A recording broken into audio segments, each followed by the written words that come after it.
intervento che volevo subito far nostre per tranquillizzarlo su alcuni punti che lui ha posto per quanto riguarda la nostra volontà di far politica, la nostra volontà di far politica in maniera trasparente, la volontà di far politica a fianco dei cittadini, la volontà di far politica ascoltando i cittadini. Noi non vogliamo i politici, l'abbiamo capito, i cittadini non vogliono più i politici, i politicanti, quelli che guardano appena finita la campagna elettorale come riuscire a creare un consenso tale che vi possa permettere 5 anni dopo di esserci ancora. Noi vogliamo gente che si spenda veramente per i propri cittadini, che si spenda veramente per le proprie città, che siano innamorati delle proprie città. Questo è quanto abbiamo fatto ad Ardea quando abbiamo trovato in Massimo Alguiani questa espressione che li univa, queste indicazioni che i cittadini ci avevano dato. Questo è quello che stiamo cercando di fare e che faremo a Rovigo. Vi assicuro che Rovigo non sarà più, per quanto riguarda il centrodestra, il regno dell'associativismo, non sarà più per quanto riguarda il centrodestra il regno degli accordi sottobanco, il regno degli accordi di pochi sulle spalle di molti. Noi lo faremo con, vi assicuro al 100%, con accordi trasparenti, identificando una persona che si sia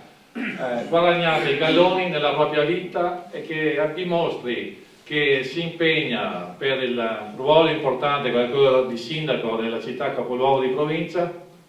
perché è innamorato della propria città, perché ha volontà di riscatto per la propria città, perché ha idee che possono portare a far rinascere la città di Rovigo, a far ripartire, come abbiamo visto ad Ardea, la città di Ardea come ha fatto Massimo, perché noi abbiamo un gap, noi abbiamo una situazione di svantaggio rispetto a un Veneto fortissimo. Noi abbiamo un Veneto che è esempio in Europa di grande sviluppo e ahimè noi siamo la provincia Cenerentola. Lo ripeto sempre ad ogni intervento, ma credo sia giusto ripeterlo sempre. Noi abbiamo un reddito pro capite che è di 10.000 euro pro capite meno della media regionale. Non riesco veramente a spiegarmelo, non riesco a capire come mai non siamo al 55esimo posto come provincia per reddito pro capite mentre Padova è il quinto. Non riesco a capire perché un braccio di fiume, del fiume Adige, possa portare che la riva destra vi è una provincia depressa, una provincia Cenerentola, e la riva sinistra vi è una provincia agganciata al grande treno dello sviluppo veneto, agganciata a quel virtuoso nord-est che è stato esempio e che è stato studiato da tutto il mondo. Io una risposta me la sono data e credo che di trovare in voi persone che possano condividerla. Sono stati 60 anni di amministrazione di sinistra, una sinistra che ha preferito sempre dire di no perché dire di no era molto più facile per mantenere fermo il gioco della vita sociale, per mantenere ferme quelle piccole posizioni di vantaggio che pochi politici, politicanti, quella categoria infame di cui prima Magdi ha fatto un piccolo accenno, quella categoria si è permessa di mantenere per 20-25 anni il potere. In pochi, giocando una sottobanco sempre con accordi trasversali, hanno cercato sempre di non far mai emergere la voglia di riscatto che vi è in questa splendida popolazione che sono gli abitanti di questa provincia. Noi siamo stati per troppo tempo piegati da questa sinistra a fare il ruolo di Cenerentola e io sento, andando in giro per questa provincia, che non c'è più voglia di esserlo. Noi vogliamo essere protagonisti, vogliamo essere agganciati allo sviluppo del Veneto, vogliamo essere un'area che si possa